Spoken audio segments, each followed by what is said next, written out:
Hello friends, today we are going to discuss about 4-noded quadrilateral element. In the previous class, I have already showed you the main element and the master element with the mapping of zeta eta to the conventional classical coordinate system, that is x and y. And we have already developed the 4 shape functions. As I have already told you, since there are 4 nodes, there will be 4 shape functions, and we have to develop these 4 shape functions. And using that, if I want to find out the displacement of a interior point within the element, if I select any point, what we know is the displacement at the 4 nodes, Q1, Q2, Q3, Q4 up to Q7, Q8.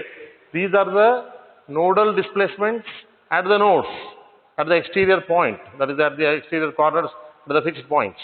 Whereas when I select an arbitrary point within the element inside, how to find out that? So for that we need to first find out the shape function at that point.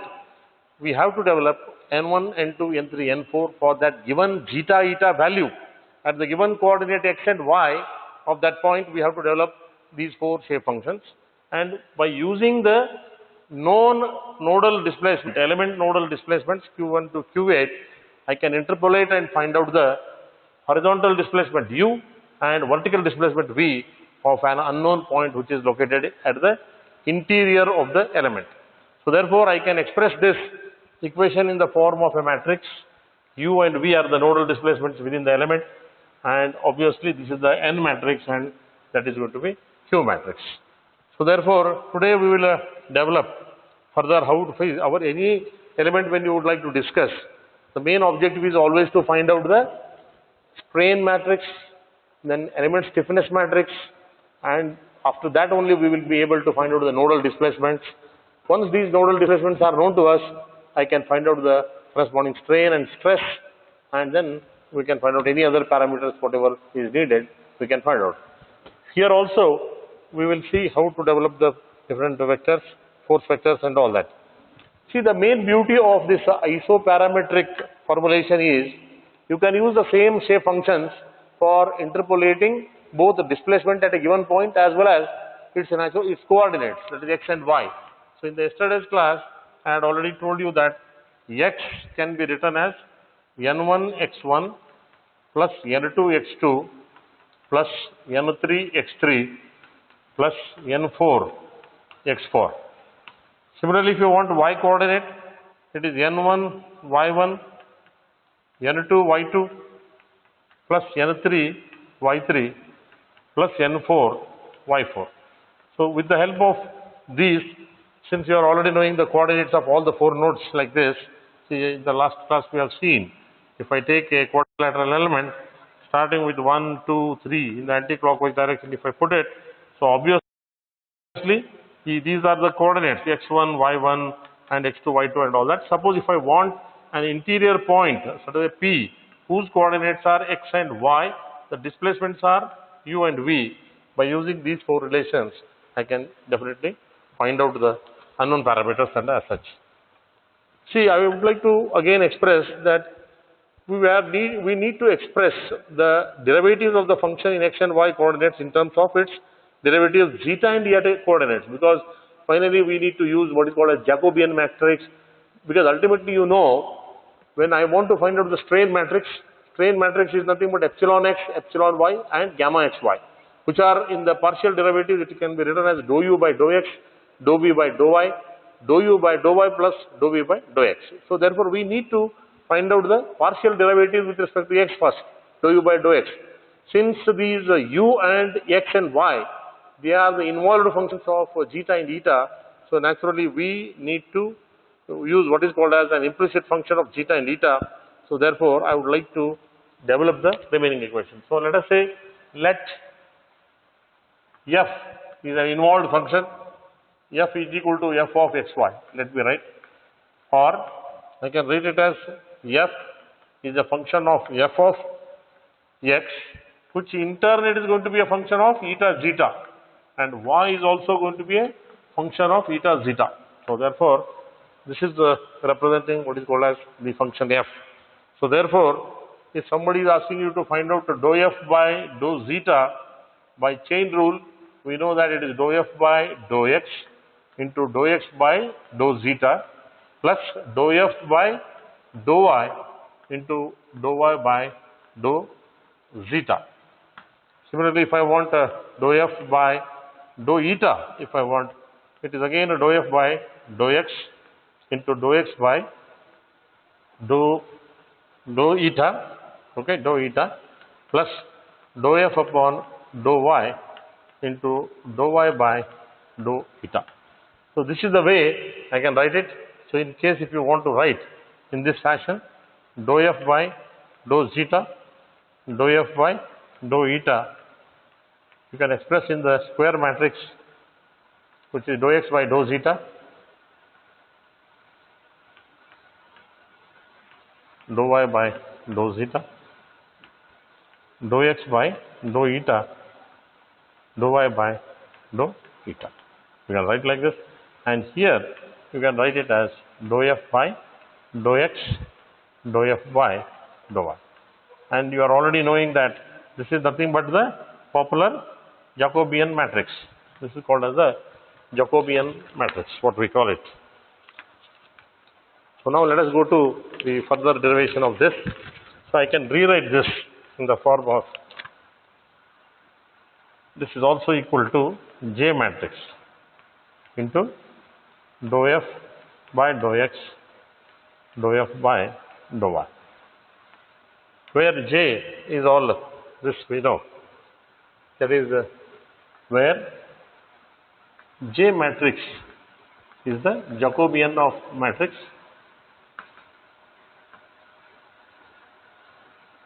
It is given as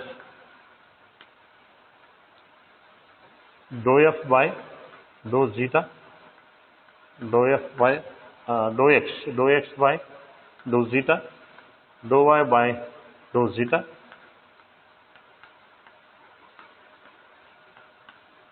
theta. Okay, fine. This is the way I can write it down. Now, let us go to this relation. What is this relation? This one. What is this relation says? You tell me. If I write, for temporarily if I write dou x, n1, I have already written here, 1 by 4. Just for our convenience, I am writing 1 minus eta. This is our n1, x1.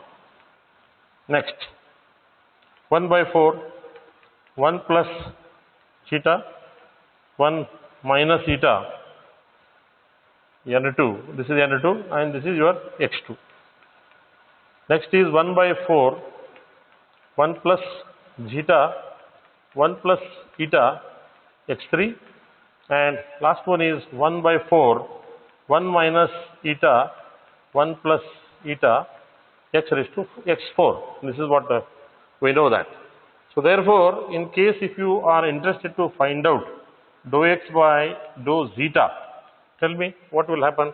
Dou x by dou zeta will come in this fashion. If I say 1 by 4 will remain outside, this I will take it inside.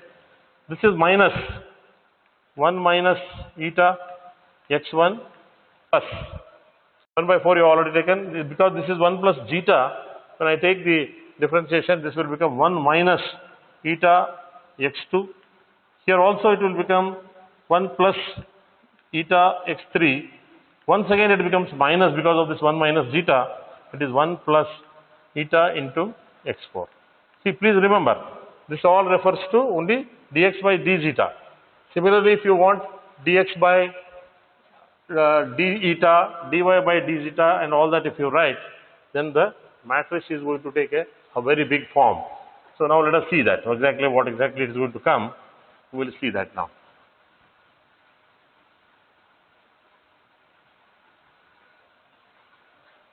Okay. So this, if you go on doing this, then the Jacobian matrix is going to take a big form. That is 1 by 4 will come here. This will here. All this will come. Dou x by dou zeta is going to be 1 minus eta x1 plus 1 minus eta x2 plus 1 plus eta x3 minus 1 plus eta x4. Please remember, this refers to only dou x by dou zeta, whatever is there in that. Similarly, if I want dou y by dou zeta, it will be one and the same, with only y1 will come now.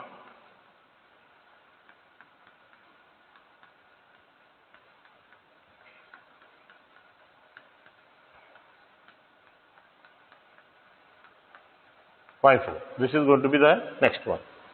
Similarly, if I want dou x by dou eta, if I want, it will be minus 1 minus zeta x1 minus 1 plus zeta x2 plus 1 plus zeta x3 plus 1 minus zeta x4. This is what we are going to get. The same thing is repeated with 1 minus zeta y1 plus 1 plus zeta y2 plus 1 plus zeta y3 plus 1 minus zeta y4. So this is going to be a 2 by 2 matrix. You can see 2 by 2 matrix. These individual terms, you can call them as, let us say this part I will call it as J11, and this, if I take, this is J21. So therefore, in that way, if you write this, J matrix can be written as J11, J12, J21, J22. This is the way I can write down the Jacobian matrix, so that when you want to take the, you can say, inverse of this matrix, it is very easily it is possible to find out that.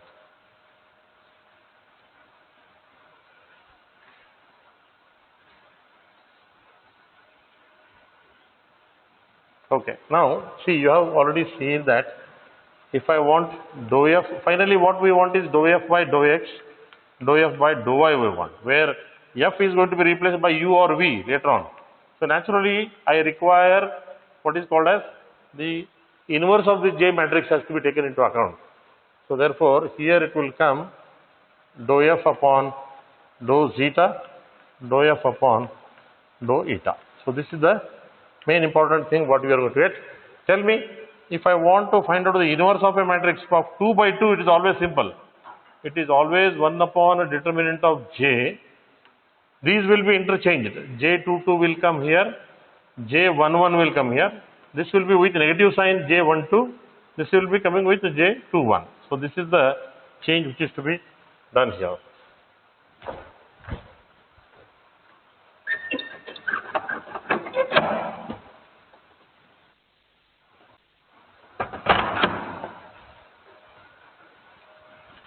So therefore, this is going to come here, and we are going to rewrite this in the particular form. Yes. So therefore, the equation refers to 1 upon determinant of J, J22 minus J12 minus J21, J11. This is that, into this will come dou f by dou zeta, dou f by dou eta. See, this is a general expression. Whenever you want like this, you can find out like this.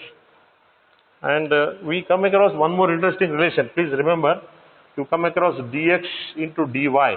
This term will come. This is always given by d zeta into deta.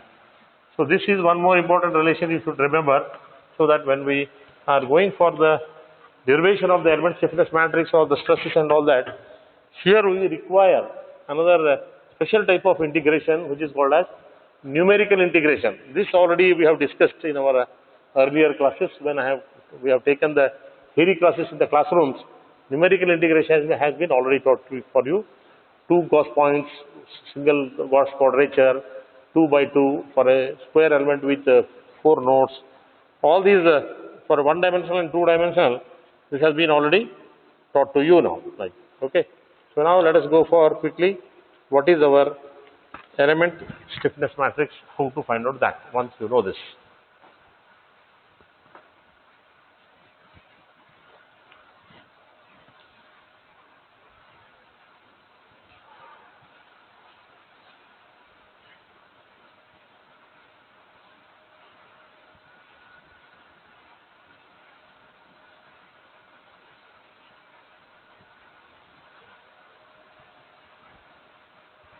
Okay.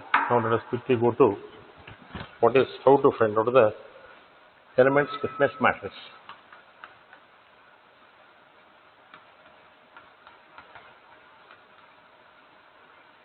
This is the very much needed important part of the FEM analysis, that is you have to know.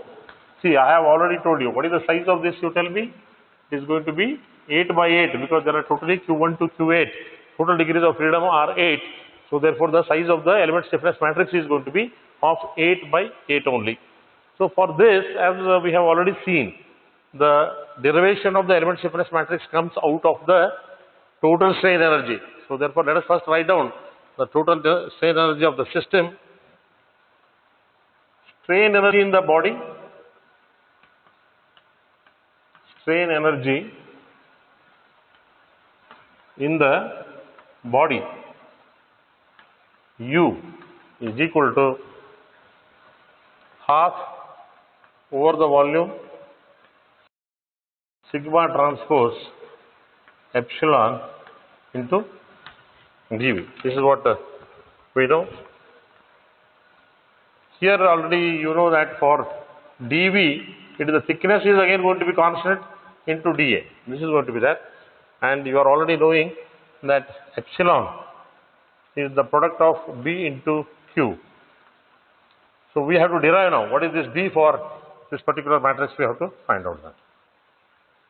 Now, since the strain is nothing but what is this? It is given by epsilon x, epsilon y and gamma xy. This is the two-dimensional stress analysis. The three components will be there. Two normal strain and one shear strain. And in the partial derivatives in terms of the displacement, if you want, it is dou u by dou x, dou v by dou y. And this is going to be the sum of dou u by dou y plus dou v by dou x. So we should now know dou u by dou x and dou v by dou y, all these things in terms of the zeta eta coordinates we should know. So therefore let us derive that. Now we'll write F is equal to U in first case, and then we'll take F is equal to V. So first if I take F is equal to U, what we will get? Let us see that. Okay. So if you put F equal to U, what is this?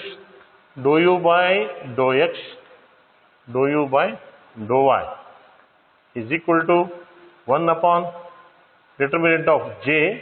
What is this inverse of a J matrix? We have written just now J22 minus J12,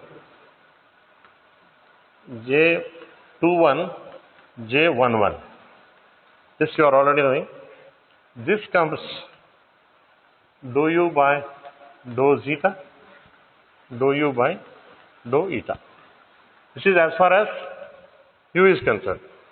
And if you keep it as V, let us say if I take F is equal to V, the same relation will come dou V by dou x, dou V by dou y is equal to same. All this will remain same. This will remain J22 minus J12 minus J21, J11. And this in terms of dou V by dou zeta you will get, dou V by dou eta you will get. See, this is exactly what you will get. Because if I want to take them here, for example, this is dou U by dou x. What is dou U by dou x? This all will come, this will be multiplied with, and this will be multiplied with this. So therefore, the first row will come in that particular fashion. So let us see what is that. We will see. Therefore, strain is equal to 1 upon determinant of J. This is always there. What is the first one? See here, 1 upon determinant of J is there. J22 into dou U by dou zeta. J22 into dou U by dou zeta minus J12 dou U by dou eta. See, this is our dou U by dou x. What is dou V by dou y? That is going to be minus J21 here into dou V by dou zeta plus J11 into dou V by dou eta. That is, dou V by dou y is equal to this into this plus this into this. Okay, fine. When it comes to the last one, that is dou u by dou y, see what it comes? Minus J21 dou u by dou zeta plus J11 dou u by dou eta. Then what is next? Dou v by dou x we want. That is this one, J22 plus J22 into dou v by dou zeta. Then minus J12 dou v by dou eta. See, remember, this is what exactly you are going to get this. And if you substitute this, what you are going to get this? Tell me. See, here I don't have any. Suppose if I want to write this, this is 0 into dou v by dou zeta plus 0 into dou v by dou eta. Because there is no, these two terms are not there. So I will just put substitute 0 there. Here also, prior to this, I don't have dou u by dou zeta and dou u by dou eta. That I can write it as 0 into dou u by dou zeta and all that.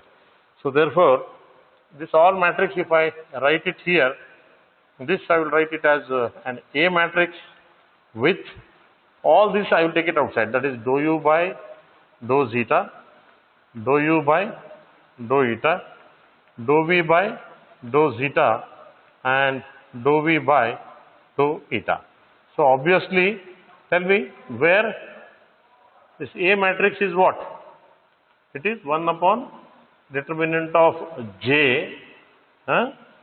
Since I have got J22 is there, minus J12 is there, 0, 0. I will write here. Whereas for the second one, I have 0 and 0, minus J21 and J11. This is there. Then minus J21, this one, plus J11, plus J22, minus J1. See, if you look at this, you are going to get, what is this, A, you are going to get this. So once you know this, I can now move on to the next part, that is,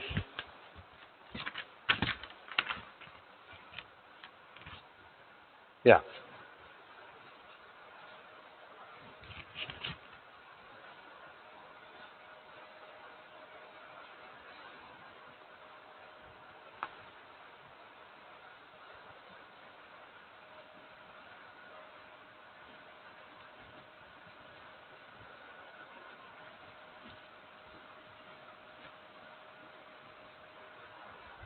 Okay.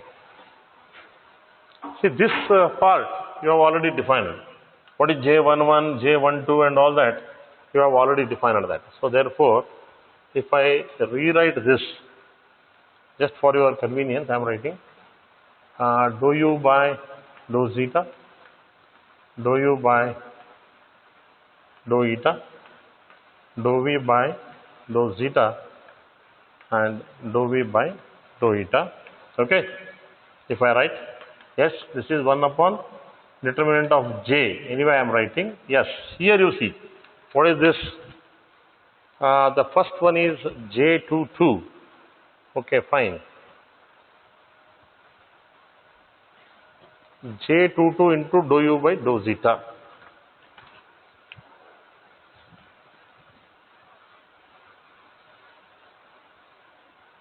This itself, if I want.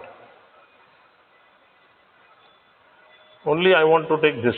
Okay. What will be that? Yes, you can write. J22. What is J22? Tell me.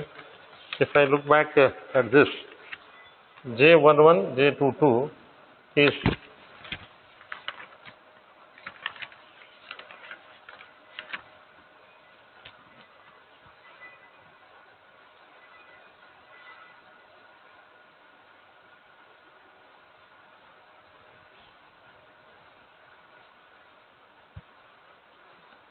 Yes, what is meant by dou zeta?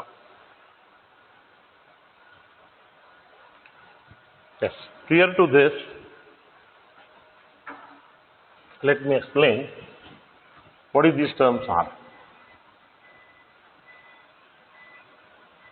Only one simple example I will take, I will not take much time. See, for example, U is equal to N1 Q1, N2 Q3, N3 Q5, N4 Q7, which is nothing but 1 by 4, 1 minus zeta, 1 minus eta, Q1 plus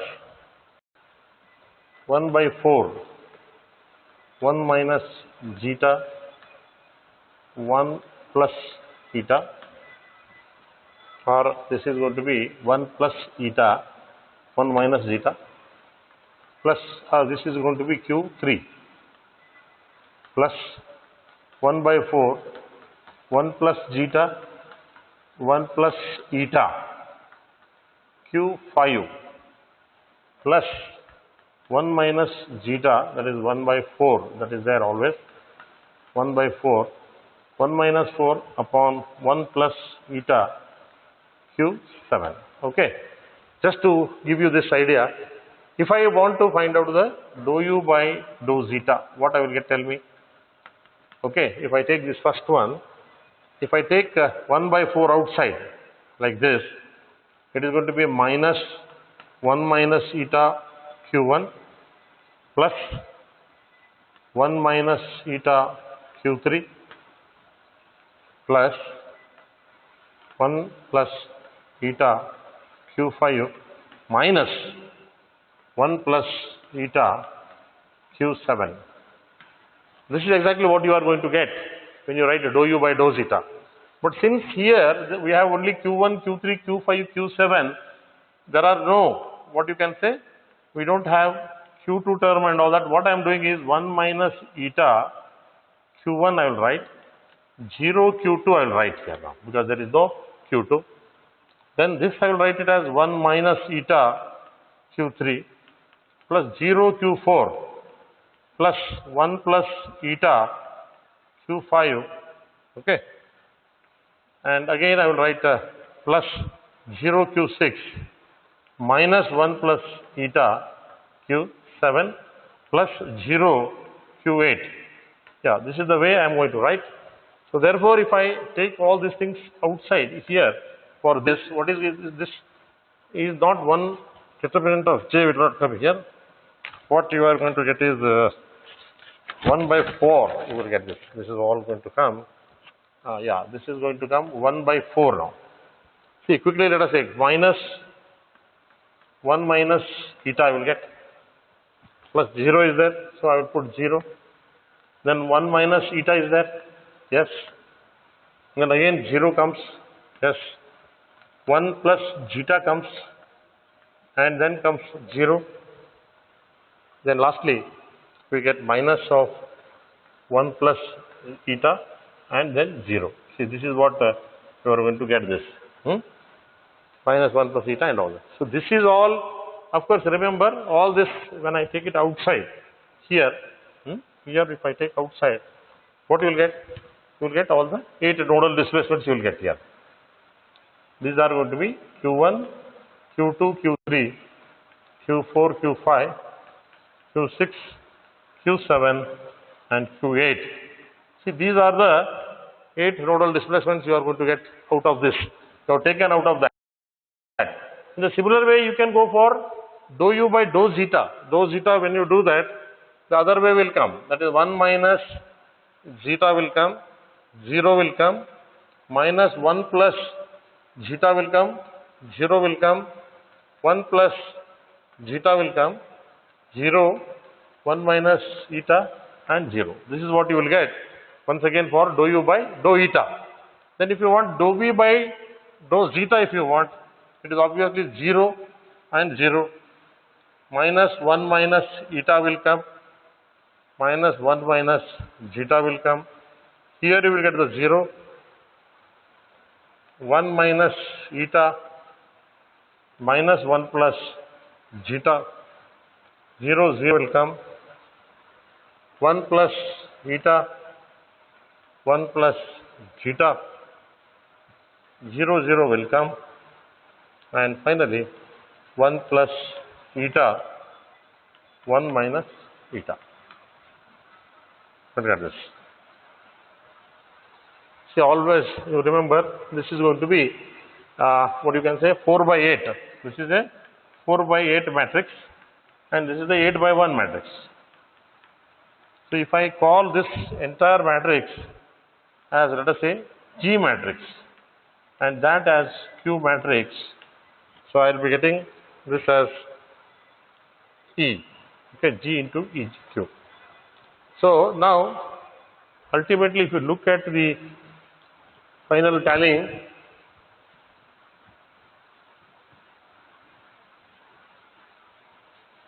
now look this, what is strain? See, ultimately strain is B into Q. This you are already knowing. But if you just take this, this is written as this much. So obviously, if I write this, this will be A matrix is already there. This is already there. Multiplied by this, that is, this is nothing but G into Q now. G into Q. So this is going to be the epsilon matrix. And ultimately, if you take these two together, the product of these two, if you take, this is nothing but B into Q. So where B is the element strain displacement matrix.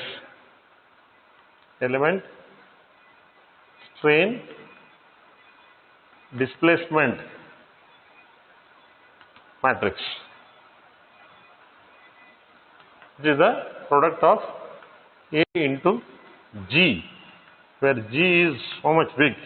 All this is G and this is going to be A. So you will have to multiply both of them and you are going to get the corresponding strain components. You are going to get that. And from this, once you know strain, now the stress. So these are the strain vector. This is the strain vector. Once you know stress vector, if you want, it is going to be C into strain vector. So therefore, it is C will remain again, as I told you, depends upon plane stress or plane strain. This particular C has to be taken, and epsilon is nothing but B into Q. So you will have to find out the stresses within this. The only interesting point is, when you look at this B matrix, what I am telling, B matrix being product of A and G, here this G totally contains zeta and eta. That means the B matrix is not consisting of any constants, which you have seen in the earlier case of 2D element, that is 2-noded bar element. There we have seen. But of course, when we took the 3-noded bar element, we again see that the stress varies linearly along the length of the element. But when we, previous class, when we discussed about the CST element, that is constant strain triangular element, there also we found that the B matrix was full of constants. So that is the reason the strain came constant and the stress came constant. But in the present case, for 4-noded quadrilateral element, neither B nor A, these are not independent of any, you can say, zeta eta. They are functions of zeta and eta. So therefore, the stress within the element of a 4-noded quadrilateral element always predict the variation in the stress. That is why these are very popular. Okay, these elements are very popular because they can exactly predict the stresses within the elements at a given location. So therefore, so this is one thing. Now after once we know this stress and strain, how to find out the element, you can say, stiffness matrix.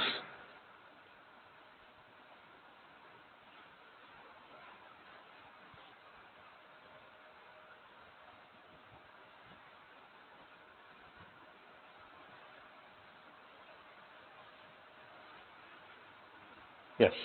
For finding the element stiffness matrix, let us go back to our strain energy matrix.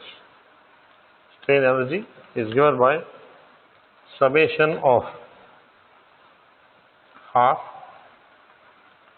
Q transpose into bracket, the thickness of the element will remain same. See, the only interesting part you have to remember is, since areas are involved, it is a double integration will come into picture here now, double integration. So then this will remain B transpose C into B will come into dx by d zeta is replaced by determinant of J, d zeta and d eta, and this is going to be the completed, and then Q comes. So therefore, you are already knowing that this is nothing but very much similar to half Q transpose KE, which is nothing but the element stiffness matrix. So therefore, if you want to find out the element stiffness matrix of a quadrilateral element, it is nothing but TE into double integration minus plus 1 minus plus 1 B transpose C B determinant of J d zeta d eta. See, this is one of the very interesting this thing, and it is, as I have already told you, it is of 8 by 8, which you have already seen that. And this part, whatever is there, since this part cannot be done by ordinary integration, we are using what is called as numerical integration.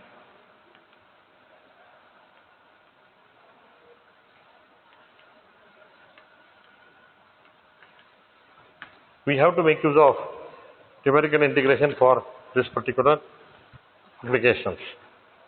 Now quickly we will go for how to form the load vectors. Okay. So once we know this, let us quickly discuss about element stiffness matrix is ready for every element. Then how to find out the load vectors. So as I have already told you, the first load is body force. This is the body force first. So therefore, what is body force? Integration U transpose F dV. That is what we have already seen. So this is nothing but U transpose F into dV. Here you know that U is nothing but NQ. So obviously U transpose, if you want, it is Q transpose N transpose. Okay. And when it comes to the body force vector at a given point, there are always two components in X direction and Y direction. And dV as such, you are already knowing, dV is nothing but TE into what? Determinant of J into d zeta d eta. This is how, because that is the substitution for the dA. So therefore, when we substitute this, the load vector, that is this, comes out to be,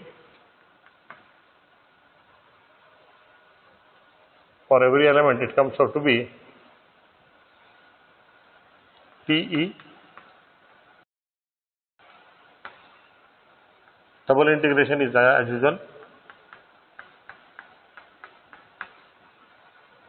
N transpose. This is the very interesting part, how to integrate this into determinant of J d zeta d eta into each of these compounds Fx and Fy. So this size of this is going to be 8 by 1. Please remember, at all the 4 nodes, components are Fx and Fy and all that. So with the help of this, you can easily find out the you can say body force vector. Now the second type of vector is traction. See, traction is always occurring at on a particular edge, as I have already told you. For example, if I take let us say this is our element. Okay. So this is let us say 1, 2, 3 and 4, and the traction may act on this particular edge 2, 3. Let us say 2, 3 is going to be the element. So obviously this is element 2, 3 length. This is the length on which this is acting, and the formula for finding the traction vector, okay, is nothing but what is that we have seen? Integration u transpose t into ds, that is surface over this we want, where t is nothing but two components.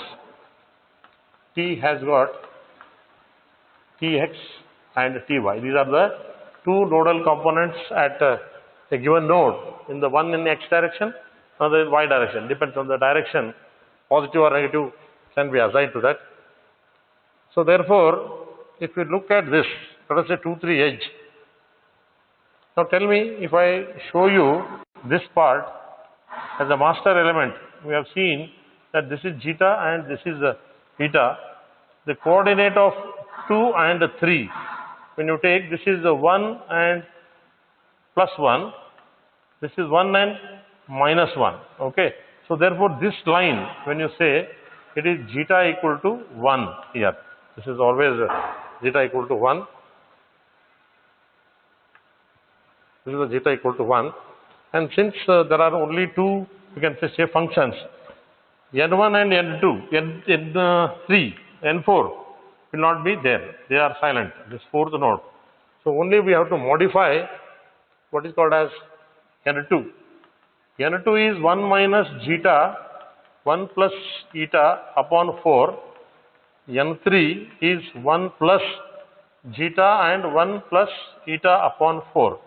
But since you know that these are, you are evaluating on the edge 2, 3, that means zeta is equal to 1 line. So if I put zeta equal to 1 here, what will happen?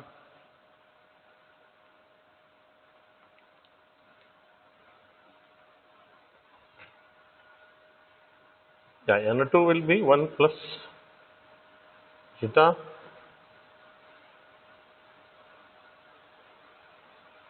that is n1 and n4 are 0, that is agreeable. n1 and n4 are obviously 0 because they are remaining away from the edge. But when it comes to n2, what is the n2? Tell me. 1 plus zeta, 1 minus zeta, right? n2. Okay, fine. That means if I substitute zeta equal to 1 in this, it will become 1 plus 1, 1 plus 1 minus eta upon 4. So this is 2, 2 2s are 4. This is nothing but 1 minus eta by 2 you will get for this n2. And n3 will also be same, 1 plus 1, 2, 2, 2, this will come. So this will come 1 plus eta by 2 you will get this. So therefore, when you write the total traction vector,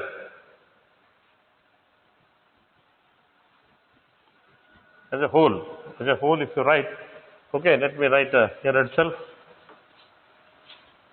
So the traction vector comes, these are the total 8 components at all the 4 nodes.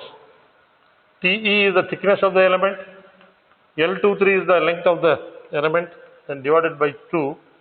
Since 1 there are no shape function, 2 there are no shape function, Tx, Ty and Tx, Ty, these are at 2 and 3, and at 4 again there are going to be zeros. Where L23 is the edge on which the distribution of the load has taken place. The load type may be uniformly distributed load or varying from P1 to P2, like pressure, what we did in our triangular element and all that. So that is also possible, or any other type of distribution can be taken into account there. And as far as point loads are concerned, that will be considered routinely. The point loads are almost taken in the same manner as what we did here. So if you know once all this, then I think it is very easy for you to find out the element stiffness matrix. And of course, it is relatively manually, when you want to find out all these things, they are going to be little complicated, because the development of the element stiffness matrix and all that, unless you know the numerical integration, then it is very difficult to find out the element stiffness matrix. Once you find out the element stiffness matrix for all the elements, then routinely you can go on adding all the you can say element stiffness matrix and find out the global, and then finally you can find out the load vectors and the corresponding displacement vector. Now let us quickly take one simple example here. I hope whatever is possible today, we'll try to do this. Determine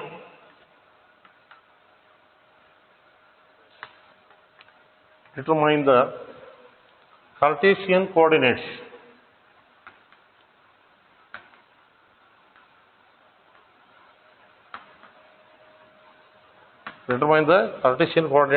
of the point P, whose zeta and eta values are already defined for you. This is 0.5 and this is 0.6. Okay, as shown in the figure.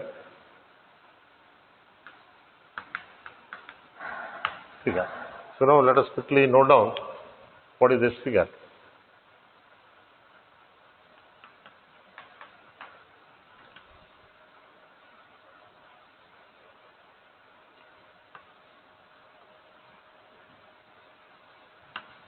Okay, 1 coordinates are 2 and 1, 2 are 8 and 3, 3 is 7, 7,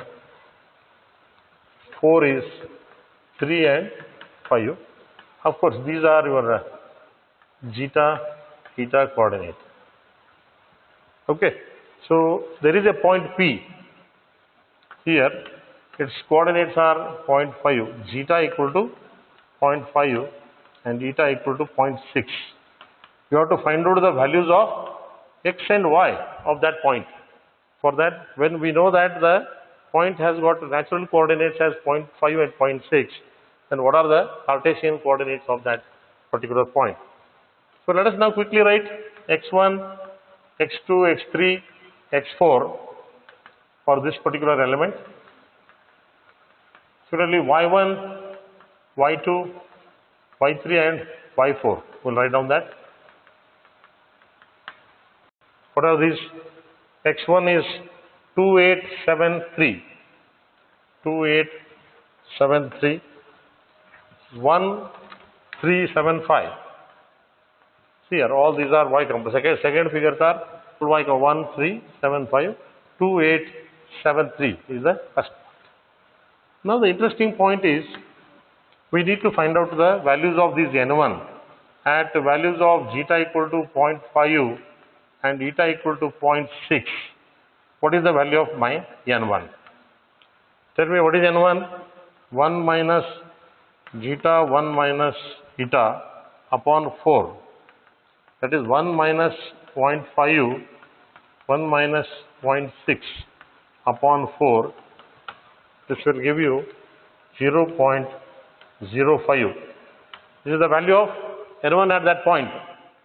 n2, it is 1 plus zeta, 1 minus zeta upon 4.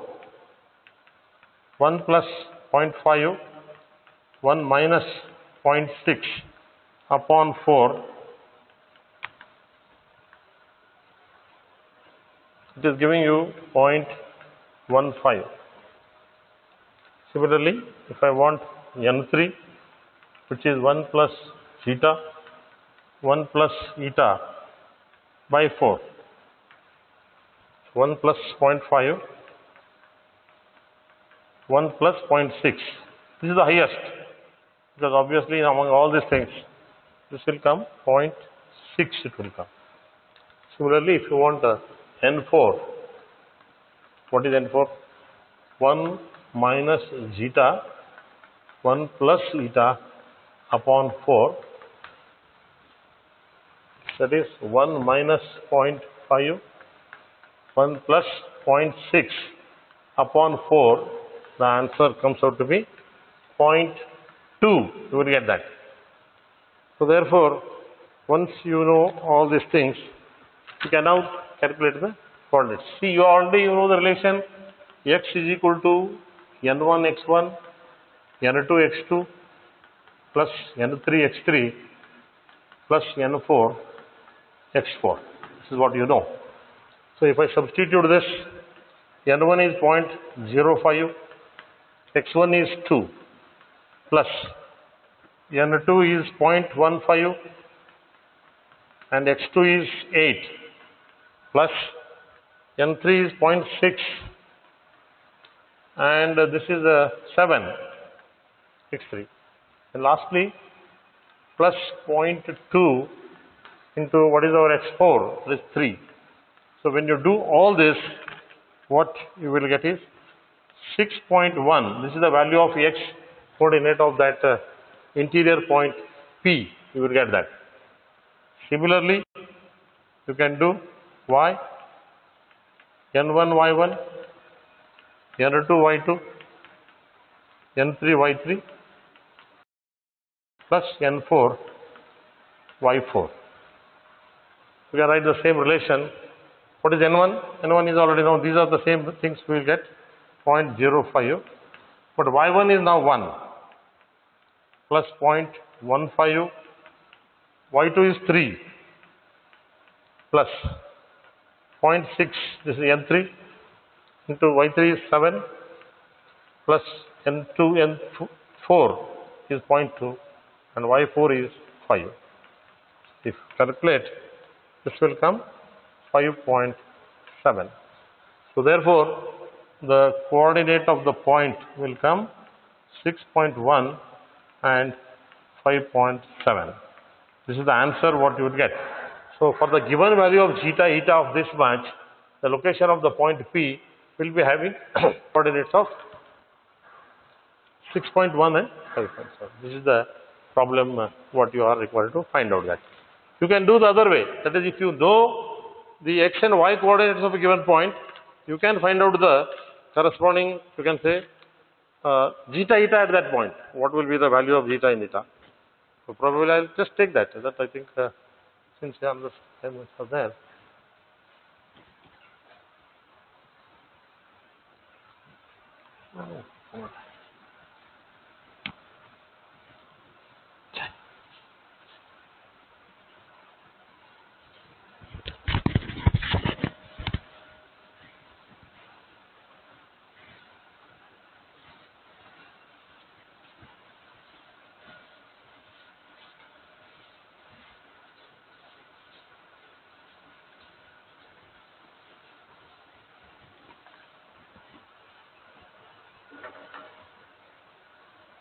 I'll just give the problem today.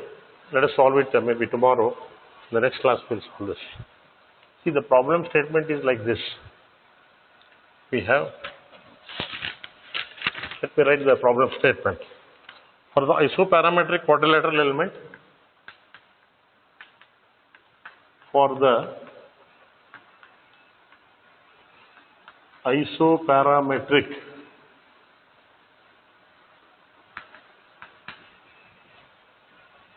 quadrilateral element,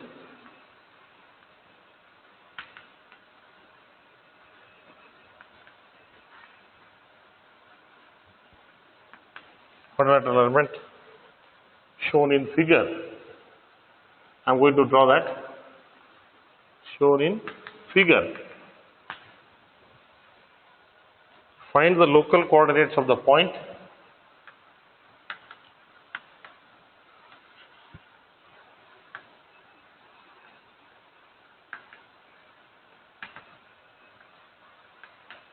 of the point P, whose Cartesian coordinates are 6 and 4. Okay, you know the Cartesian coordinates of that x and y, you are already knowing. See, these are nothing but x and y. And you have to find out the local coordinate, that is zeta and eta. For that you have to find out. The problem statement is like this. I have got this way. It is here, here and here.